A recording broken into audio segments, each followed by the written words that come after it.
بسم اللہ الرحمن الرحیم۔ نظریۃ المال کے بعد ہمارے پاس ہے نظریۃ الملک۔ مطلب پہلے ہم نے پڑھا کہ پراپرٹی کے متعلق کیا شریعت کے احکامات ہیں، کس چیز کو شریعت پراپرٹی سمجھتی ہے، کس کو نہیں سمجھتی، اور اس کے بعد ہے کہ اونرشپ مطلب ملکیت کے متعلق کیا احکام ہیں۔ تو سب سے پہلے تو ملکیت کہتے کس کو ہیں، مطلب جنرل اس کا معنی ہے کہ دیکھیں کہ ایک مال ہوتا ہے،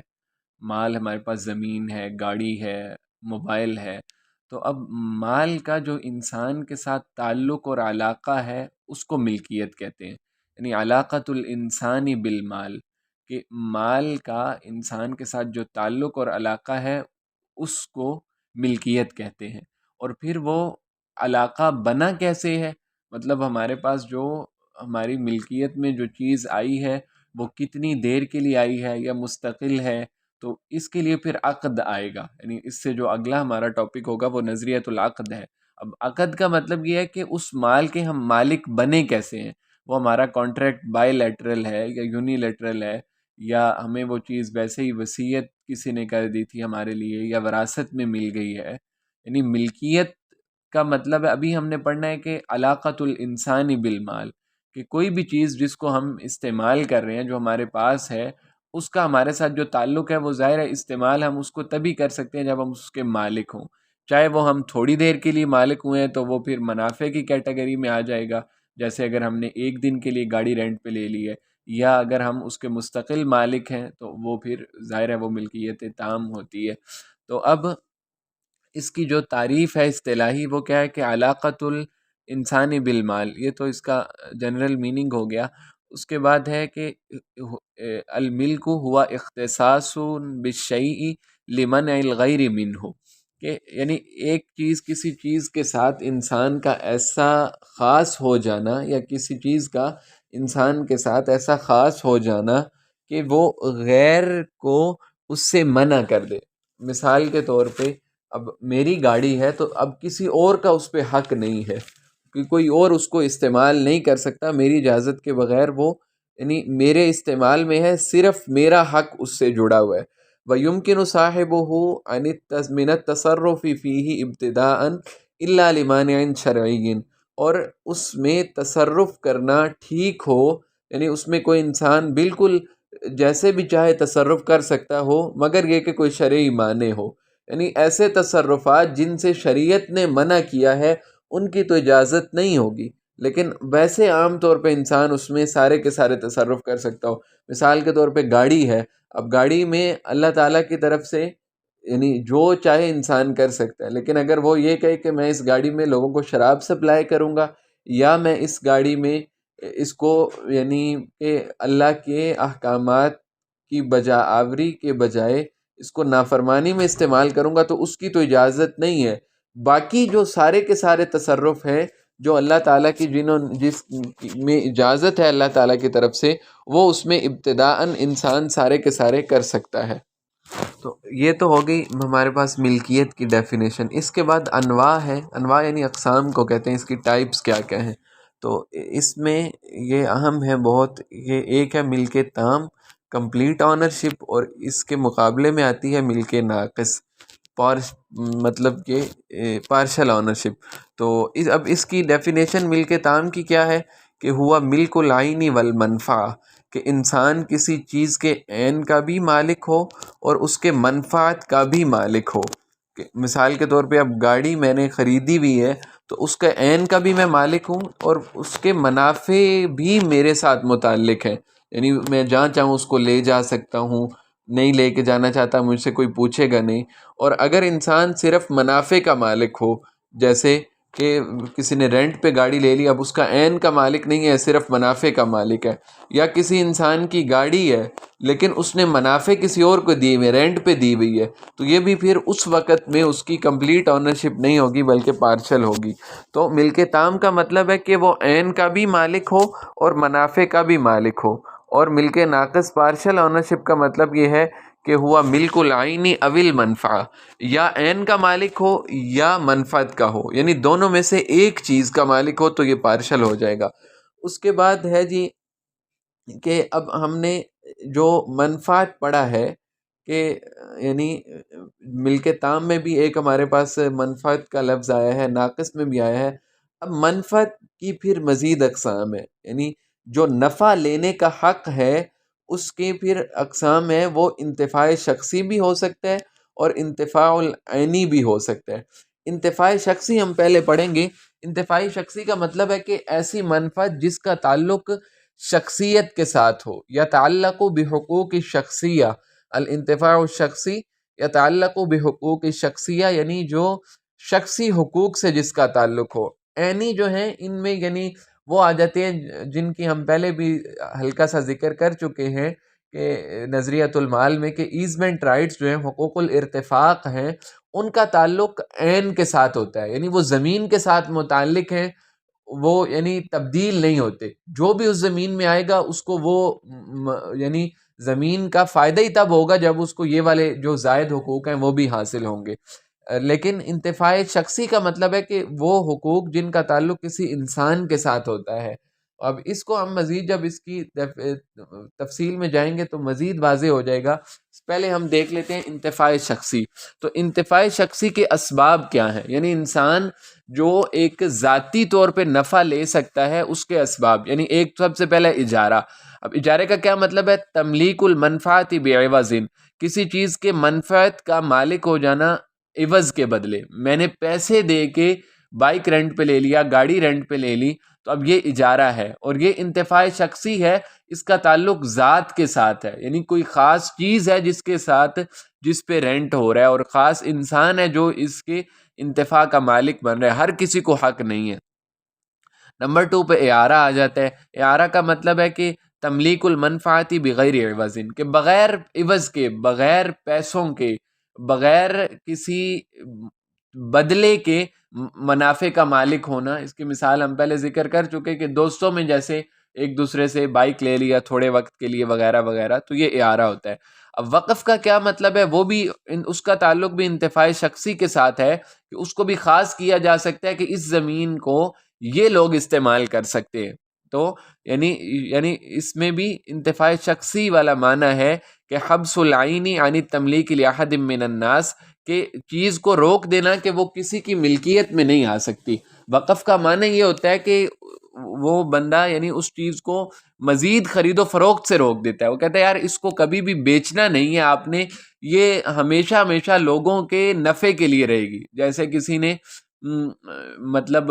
فی سبیل اللہ کوئی فلٹر لگوا دیا تاکہ عام لوگ اس سے نفع اٹھائیں، تو فی سبیل اللہ کا معنی یہ ہوتا ہے کہ اس نے اس چیز کو دنیا والوں کی ملکیت سے نکال کے اللہ کی ملکیت میں دے دیا، کہ اب آئندہ اس پہ کوئی ذاتی حقوق نہ حاصل کر سکے بلکہ یعنی عام لوگ اس کے ساتھ. تو یہ بھی انتفاع شخصی ہے کہ لوگوں کا اس کے ساتھ حق متعلق ہوتا ہے، اور وہ خاص لوگ بھی ہو سکتے ہیں اور اسی طرح دوسری جانب سے بھی ایسے ہی. اور وصیت کا بھی یعنی وصیت بھی انتفاع شخصی کے اسباب میں سے ہے، کہ میرے لیے کسی نے وصیت کر دی کہ میں مر رہا ہوں تو یہ پیسے اس کو دے دیے جائیں. تو یہ بھی اس کا تعلق بھی یہی ہے کہ صرف المنفعتی للموقوف علیہ، کہ منفعت کو صرف کر دینا موقوف علیہ کے لیے. کسی کی گاڑی تھی، اس نے مرتے وقت کہہ دیا کہ یار یہ گاڑی 1 سال کے لیے سبھی استعمال کر لے. تو اب یہ انتفاع شخصی ہے، یعنی یہ ملکیتیں انتفاع ملکیت ظاہر ناقص ہی ہوگی نا. ابھی تو ہم صرف منفعت کو پڑھ رہے ہیں نا. تو ملکیت ناقصہ میں جہاں پہ صرف انسان انتفاع کا مالک ہوتا ہے، عین کا مالک نہیں ہوتا. عین کا مالک کو ابھی ہم پڑھ ہی نہیں رہے. یہ جو ہم ساری تقسیم پڑھ رہے ہیں یہ انواع الملک ناقص، یعنی یہ جو آپ نے دیکھ لیا کہ اجارے میں بھی انسان صرف منفعت کا مالک ہوتا ہے، اعارے میں بھی صرف منفعت کا مالک ہے، وقف میں بھی صرف نفع اٹھا سکتا ہے، وہ عین چیز پہ قبضہ نہیں کر سکتا. اسی طرح وصیت میں بھی، یعنی اس نے وصیت کر دی کہ یہ میری گاڑی ہے، اس کو آپ استعمال کر لینا میرے مرنے کے بعد 1 سال تک، آپ نے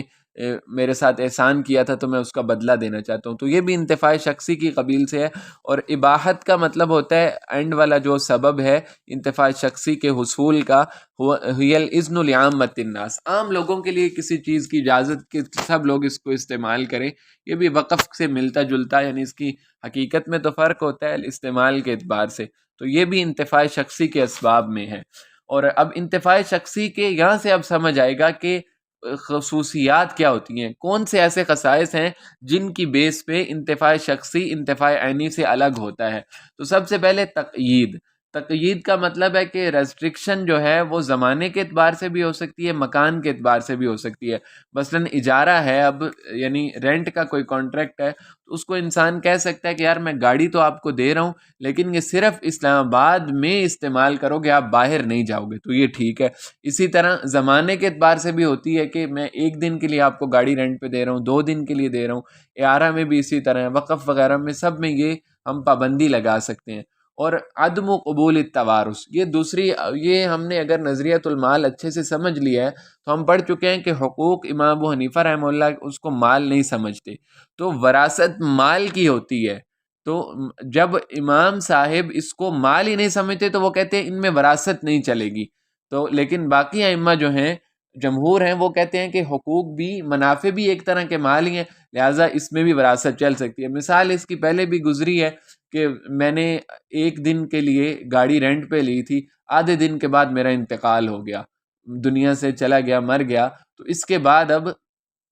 یہ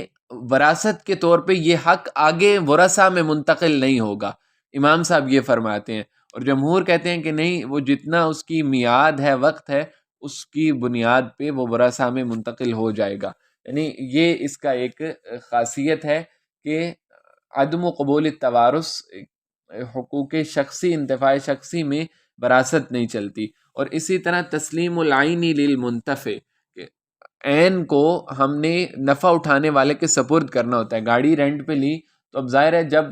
میں رینٹ پہ لے رہا ہوں تو مجھے وہ گاڑی نہیں دے گا تو میں اس سے کیسے نفع اٹھا سکتا ہوں۔ اور اسی طرح استعمال کے بعد تسلیم العین للمالک بعد المدہ، مدت گزرنے کے بعد 1 دن کے لیے گاڑی رینٹ پہ لی تھی تو مالک کو واپس کرنا پڑے گا مجھے۔ یہ ہے کہ ملک ناقص کے جو احکامات ہیں جہاں پہ انسان صرف منفعت کا مالک ہوتا ہے۔ اور نمبر 5 پہ اس کی خاصیات میں سے یہ ہے کہ النفقات علی المنتفع اذا كان الطریق الوصیۃ والوقف، کہ اگر جو انتفاع شخصی کا موقع ملا ہے کسی کو اور وہ بطور وصیت ملا ہے یا بطور وقف وہ اس کو کر رہا ہے، تو پھر اس کے نفقات جو ہیں، اس کی جو مینجمنٹ کا خیال کرنا ہے وہ نفع اٹھانے والا کرے گا۔ یعنی اگر کسی ایریے کے لیے کوئی فلٹر پلانٹ وقف ہوا ہے، اس کو اب ٹھیک کروانا پڑے گا تو وہ اس ایریے کے لوگ ہی کروائیں گے۔ یا وصیت کے طور پہ کسی کو کوئی حق ملا ہے گاڑی استعمال کرنے کا 1 سال تک، تو اب وہ اسی کو استعمال کرے گا تو اس کے مینٹیننس کا خیال بھی وہی کرے گا۔ لیکن اگر اجارہ اور اعارہ کا کوئی عقد ہے تو پھر اس کے نفقات مالک پر ہوں گے۔ میں نے گاڑی رینٹ پہ لے لی، تھوڑا سا آگے گیا گاڑی خراب ہو گئی تو اب اس کی ذمہ داری مالک پہ آئے گی، نفع اٹھانے والے پہ نہیں ہے۔ یعنی یہ انتفاع شخصی کے خصائص میں سے ہے۔ اور اگلا جو ہمارا عنوان ہے وہ یہ ہے کہ انتہاء الانتفاع شخصی، انتفاع شخصی ختم کب ہوتا ہے؟ اس میں نمبر 1 تو ہے انتہاء المدہ، مدت ختم ہو جائے گی۔ وہی مثال آپ لے لیں کہ 1 سال کے لیے گھر کرائے پہ لیا تھا، مدت ختم ہوئی تو یہ ختم ہو جائے گا۔ یا اگر عین ہی ہلاک ہو جائے، ہلاک العین، گھر تھا وہ خدا نہ خواستہ اللہ نہ کرے زلزلے سے سارے کا سارا گر گیا یا کوئی ایسا مسئلہ ہو گیا، تو پھر بھی وہ کانٹریکٹ، وہ انتفاع شخصی کا حق ختم ہو جائے گا۔ یا جو نفع حاصل کرنے والا ہے، منتفع ہے، وہ مر جاتا ہے، ہم پڑھ چکے کہ ورثہ میں منتقل نہیں ہوگا، اس صورت میں بھی وہ حق ختم ہو جائے گا۔ یا مالک کا انتقال ہو جاتا ہے، یعنی مالک وفات پا جاتا ہے، تو اس صورت میں بھی وہ حق ختم ہو جائے گا انتفاع شخصی کا۔ اور یہ تو ہم نے پڑھ لیا کہ ملک ناقص میں 2 چیزیں ہوتی ہیں نا، یعنی انتفاع شخصی بھی ہو سکتا ہے اور انتفاع عینی بھی ہو سکتا ہے۔ یعنی ملک ناقص کی اقسام میں سے ہم نے منفعت کو چھیڑا تھا، عین کو آگے ذرا الگ سے چھیڑیں گے۔ یعنی یہ تھوڑا سا کمپلیکیٹڈ سا ہے کہ ملک تام کا مطلب ہوتا ہے کہ عین کا بھی مالک ہو، منفعت کا بھی مالک ہو، اور ملک ناقص کا مطلب ہوتا ہے کہ یا صرف عین کا مالک ہے یا صرف منفعت کا مالک ہے۔ تو پھر اب جو نفع ہے وہ عین میں بھی ہے، ناقص میں بھی ہے۔ انتفاع کس کس بیس پہ ہو سکتا ہے؟ تو وہ بتا رہے ہیں کہ ملک ناقص کے اعتبار سے جو انتفاع شخصی ہے وہ تو ہم نے پڑھ لیا، گزر چکا۔ ملک ناقص میں انتفاع شخصی ہوتا ہے، یعنی ملک ناقص کا مطلب انسان پورا مالک نہیں ہے، اجارہ ہے، اعارہ ہے، وقف ہے، اباحت ہے، ان سارے میں انسان پورا مالک نہیں ہے، صرف نفع کا مالک ہے۔ اور اسی طرح ملک عین، اب انتفاع عینی جس کو حقوق الارتفاق ابھی ہم جس کو شروع کر رہے ہیں، اس میں بھی انسان پورے کے پورے مالک نہیں ہوتا، اس لیے کہ یہ ملک ناقص ہم پڑھ رہے ہیں، اور ملک ناقص میں یا عین کے مالک ہوں گے یا نفع کے مالک ہوں گے۔ اب جو ہمارے پاس حقوق الارتفاق ہیں ان میں بھی یہ ہوتا ہے کہ حق ہوتا ہے صرف انسان کا، وہ ملکیت میں ہونا ضروری نہیں ہے، یا صرف مالک ہوگا لیکن استعمال اس کو اور بہت سارے لوگ کر رہے ہوں گے۔ تو یعنی یہاں پہ یہ چیز سمجھنا بہت ضروری ہے کہ حق الارتفاق کہہ لیں یا حق العین کہہ لیں، ایک ہی بات ہے۔ حق مقرر علی الانعقار لمنفعت عقار آخر، کہ یہ ایسا حق ہے جو کسی کی زمین پہ متعلق ہوتا ہے کسی اور زمین کو نفع پہنچانے کے لیے، کسی اور آدمی، کوئی اور آدمی اس سے نفع اٹھا رہا ہے۔ جیسے اب میری زمین ہے لیکن زمین کے چاروں طرف اور لوگوں کی زمین ہے، اس یعنی بالکل سینٹر میں ہے، اس تک پہنچنے کا کوئی راستہ نہیں ہے، تو ظاہر ہے مجھے کسی اور کی زمین سے راستہ لے کے اس میں آنا پڑے گا نا، تو یہ حق الارتفاق ہے۔ یعنی اس کو پھر حق المرور وغیرہ کہہ دیتے ہیں کہ گزرنے کا جو چلنے کا راستہ ہے وہ مجھے ملے، تو یہ ہے حق الارتفاق۔ اس میں بھی انسان یعنی ملک ناقص ہے، پورے کا پورا مالک نہیں ہوتا کہ عین کا بھی مالک ہو، منافع کا بھی مالک ہو۔ اب یہ جو حق المرور ہے اس میں آپ دیکھیں کہ اگر انسان ہم مالک کے اعتبار سے دیکھیں کہ جس کی زمین میں سے راستہ آ رہا ہے وہ اس کا مالک تو ہے لیکن منافع کوئی اور لے رہا ہے، وہ بھی لے رہا ہوگا لیکن کوئی اور بھی لے رہا ہے۔ اور اسی طرح اگر ہم لینے والے کے اعتبار سے دیکھیں تو میری زمین ہے، اگر اس کو کوئی راستہ نہیں آ رہا تو میں نے حق المرور کسی اور سے لیا ہوا ہے، اس کی میں پیمنٹ کر رہا ہوں یا کوئی بھی صورت ہے اس کی، تو اب میں اس عین کا مالک نہیں ہوں بلکہ صرف اس کے منافع کا مالک ہوں کہ گزر کے میں آ سکتا ہوں اور میں چپ چاپ چلا جاؤں گا یہاں سے۔ تو یہ ہے حق الارتفاق۔ تو یہ دونوں جو ہیں، چاہے حقوق شخصی ہوں چاہے حقوق عینی ہوں، ان کا تعلق ملکیت ناقصہ سے ہے، یعنی جو ملکیت تام نہیں ہے۔ ملکیت تام کی بحث آگے آ جائے گی۔ اب حق المرور کون کون سے ہو سکتے ہیں، یعنی حق الارتفاق، حقوق الارتفاق، ایزمنٹ رائٹس جو ہیں یہ کیا کیا اور کون کون سے ہو سکتے ہیں، ان کو آپ ذکر کر رہے ہیں۔ سب سے پہلے حق الشرب۔ حق الشرب کا مطلب ہے النصیب من الماء لسقی الزرع والشجر، کہ میرا پانی کا جو حصہ ہے، مثلا کوئی نہر ہے، سرکاری نہر ہے، اس میں پانی کی جو تقسیم ہے کہ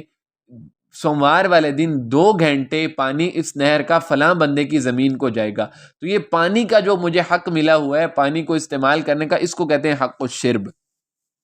اور اسی کے ساتھ ایک اور آتا ہے کہ حق الشفا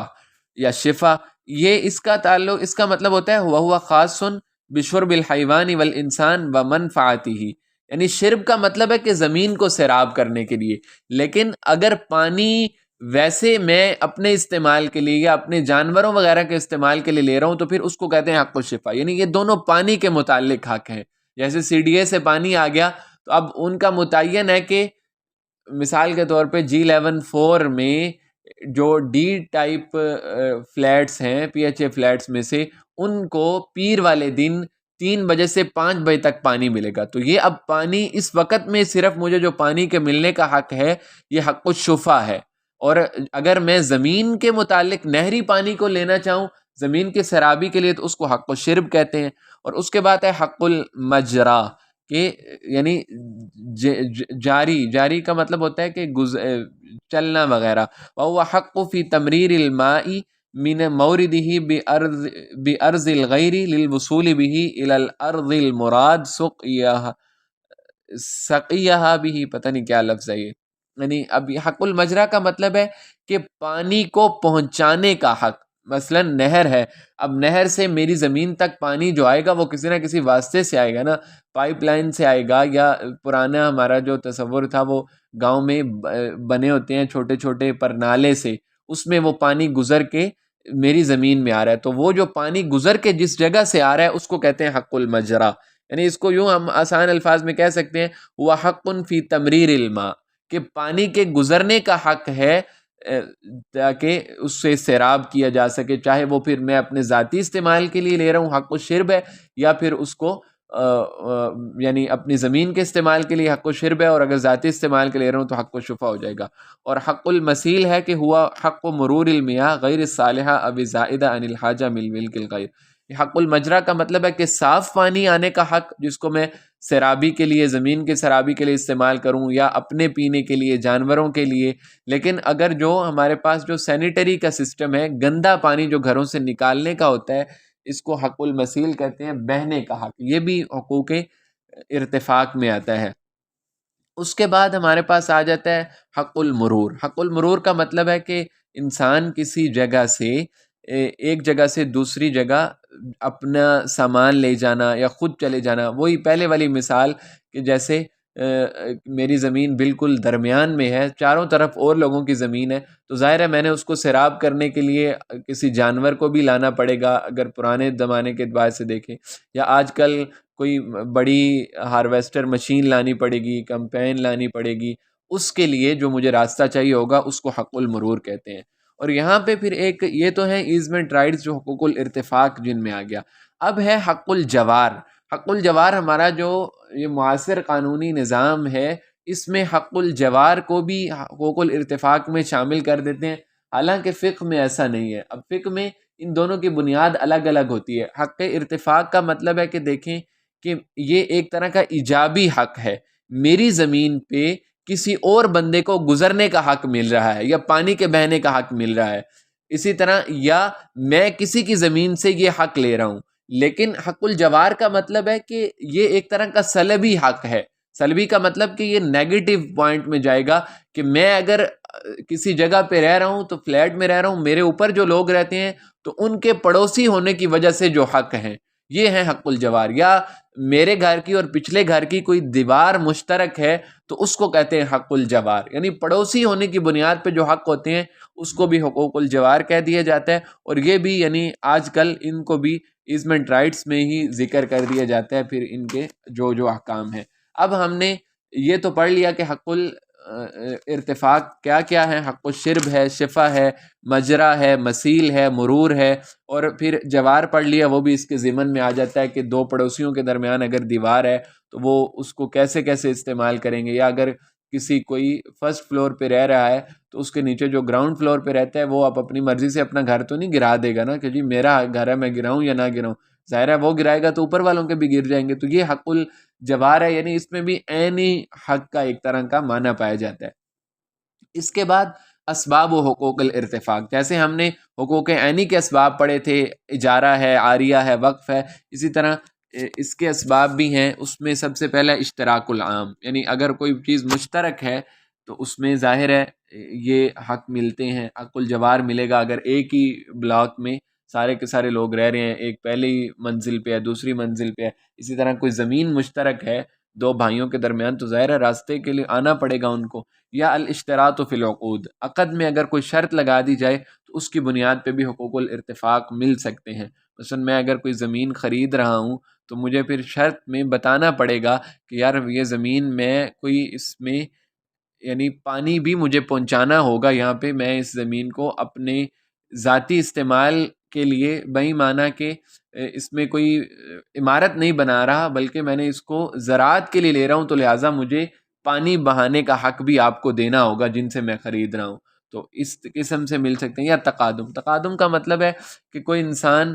ایک راستہ استعمال کر رہا ہے، اس کو 30-33 سال سے زیادہ عرصہ گزر گیا ہے، تو اب یہ اتنا بڑا عرصہ ہو چکا ہے کہ کل کو اگر آ کے کوئی شخص اس جگہ پہ مطالبہ کرنا چاہتا ہے کہ جی یہ تو میری جگہ ہے، تو پھر کہتے ہیں کہ غفلت کی وجہ سے اس کو یہ مطالبہ کرنے کا حق حاصل نہیں ہے، بلکہ اس کا حق یہ فوت ہو چکا ہے۔ شریعت تو کہتی ہے کہ حق تو باقی ہے لیکن دعویٰ نہیں کر سکے گا، یعنی لیکن قانون یا جو معاصر قانون ہے رائج ہے وہ یہ کہتا ہے کہ نہیں، بالکل حق ہی ختم ہو گیا، مطلب اس کی ملکیت بھی بالکل ہی ختم ہو گئی ہے۔ تو یعنی لیکن فرق یہاں پہ آئے گا کہ شریعت کہتی ہے کہ حق تو برقرار ہے لیکن حق دعویٰ جو نفع حاصل وہ نہیں کر سکے گا، ٹھیک ہے۔ پھر اس میں اور کسی صورت میں اس کا ثمرہ اختلاف نکل جائے گا۔ اور اب ہم اس کے جو ملکیت ناقص ہے جس میں ہم نے حقوق العینی کو بھی پڑھ لیا، حقوق یعنی ارتفاق اور عینی ایک ہی چیز ہے، اور حقوق شخصی کو بھی پڑھ لیا۔ اب ان میں جو مین فرق ہیں الحقوق الشخصیہ اور عینیہ میں، وہ فرق کو ہم نے دیکھنا ہے کہ کہتے ہیں کہ حق المنتفع یتعلق بالشخص والارتفاق یتعلق بالعقار، یعنی حق انتفاع جو ہے جس کو ہم شخصی حقوق کہتے ہیں، اس کا تعلق کسی انسان کے ساتھ ہوتا ہے، کسی شخص کے ساتھ ہوتا ہے، اجارہ ہے، اعارہ ہے، وقف ہے، لیکن ارتفاق کا تعلق زمین کے ساتھ ہوتا ہے۔ اس میں کسی بندے کا کوئی اس انداز سے حق متعلق نہیں ہے، بلکہ یہ زمین ہے تو یعنی نفع تو انسان ہی اٹھائے گا، لیکن وہ زمین کی بنیاد پہ نفع اٹھائے گا۔ کوئی بھی وہاں آئے گا تو وہ اس زمین کو استعمال کرے گا، جو جس کو وہ راستہ لگتا ہے، اور کوئی راستہ ہی نہیں ہے، ٹھیک ہے۔ اور نمبر 2 پہ ہے کہ حق المنفع موقتا و حق الارتفاق دائم، کہ حق منفعت جو ہے وہ موقت ہوتا ہے، مطلب لمیٹڈ ہے، کہ ایک دن کے لیے کوئی رینٹل کانٹریکٹ کر لیا، 5 دن کے لیے کر لیا، وصیت 1 سال کے لیے کر دی نفع کی، لیکن ارتفاق دائمی ہوگا۔ ظاہر ہے اگر کسی نے گھر بنایا ہے تو اس کو پانی، جو گندا پانی ہے گھر کا، وہ باہر دائمی طور پہ نکالنے کی ضرورت ہے نا۔ اسی طرح اگر کوئی زمین کسی نے زراعت کے لیے لی ہے تو اس کو سیراب نہیں کرے گا تو کہاں سے اس میں پیداوار ہوگی؟ تو یہ دائمی ہوتا ہے حق ارتفاق۔ اور حق منفعت میں وراثت نہیں ہوتی، لیکن حق ارتفاق میں وراثت چلتی ہے، کیونکہ یہ دائمی ہے اور اس کا تعلق انسان کے ساتھ نہیں ہوتا، یعنی زمین کی بیس پہ یہ حق مل رہا ہوتا ہے، اور وہ ملنا ہی ملنا ہے، اس میں خاصیت ہے، وہ حق ہے ہی ایسا۔ اور حق الارتفاق دائما یتعلق بالعقار، حق ارتفاق کا تعلق ہوتا ہی صرف اور صرف زمین کے ساتھ ہے، چلنے کا راستہ، پانی کے گزارنے کا راستہ، مطلب گندا پانی نکالنے کا راستہ، صاف پانی کو اپنی زمین میں لانے کا راستہ، تو یہ سارے کا سارا زمین کے ساتھ تعلق ہے اس کا۔ اور حق منفعت جو ہے اس کا تعلق زمین کے ساتھ بھی ہو سکتا ہے اور انسان کے ساتھ بھی ہو سکتا ہے۔ زمین کے ساتھ مثلا میں نے کوئی زمین کرائے پہ لے لی کچھ عرصے کے لیے، اور انسان کے ساتھ کہ کسی انسان کو بھی ہم اجرت پہ لے لیتے ہیں کہ ایک دن کے، جس کو اجیر کہتے ہیں، ایک دن کے میں آپ نے میرا کام کرنا ہے، میرے گھر کو وائٹ واش کرنا ہے، تو اس کو میں نے اب اجرت پہ لیا ہوا ہے۔ یہ یعنی انسان میں بھی اس کا ہو سکتا ہے تعلق حقوق شخصیہ کا۔ یہ تو ساری کی ساری بحث ہو گئی الحقوق الشخصیہ یا ملکیت، اس میں پھر عینیہ، ان دونوں کے ضمن میں، یعنی یہ قسمیں ہیں ملک تام ناقص کی۔ اور ملک تام کا مطلب ہے کہ انسان عین کا بھی مالک ہو، منفعت کا بھی مالک ہو۔ اب اس کے اسباب کیا ہیں، یعنی کون سے ایسے سبب ہیں جن کی بنیاد پہ انسان عین کا بھی مالک ہو سکتا ہے اور منفعت کا بھی مالک، یعنی پورے کا پورا مکمل مالک ہو جائے۔ اس کے اسباب میں سب سے پہلی چیز ہے کہ الاستیلاء علی المباح، کہ کسی مباح چیز پہ انسان قبضہ کر لے، یعنی غلبہ حاصل کر لے۔ مثال کے طور پہ انٹرنیشنل لا میں بھی ہم یہ پڑھ چکے ہیں کہ اگر کوئی زمین ہے اس پہ کسی کا کوئی دعویٰ نہیں ہے کہ یہ میری ہے، تو پہلے انسان جو اس پہ جا کے قبضہ کر لے گا تو اس کی بنیاد پہ وہ اس کا مالک ہو جاتا ہے۔ یہ ہے الاستیلاء علی المباح، یعنی کوئی بھی مباح چیز ہے اس پہ قبضہ کر لینا، یعنی جس پہ کسی اور کا حق نہیں ہے، یا کوئی نئی چیز انسان دریافت کر لیتا ہے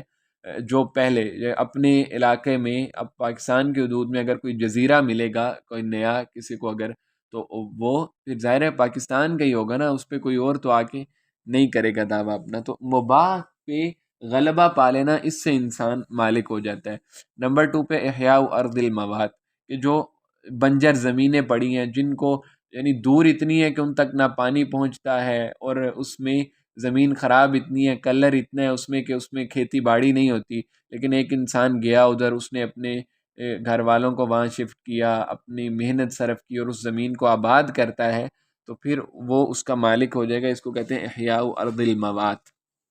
تو اس میں پھر 2 شرطیں ہیں۔ ایک تو یہ ہوتی ہے کہ ما کانت بعیدۃ عن البلد، کہ شہر سے بہت زیادہ دور ہو زمین۔ شہر کے اگر قریب زمین ہے، آبادی کے قریب ہے، تو اس میں پھر یہ ہوگا کہ وہ ان کی ضرورت ہوگی۔ ظاہر ہے کہ ان لوگوں کو، آبادی کو، اپنے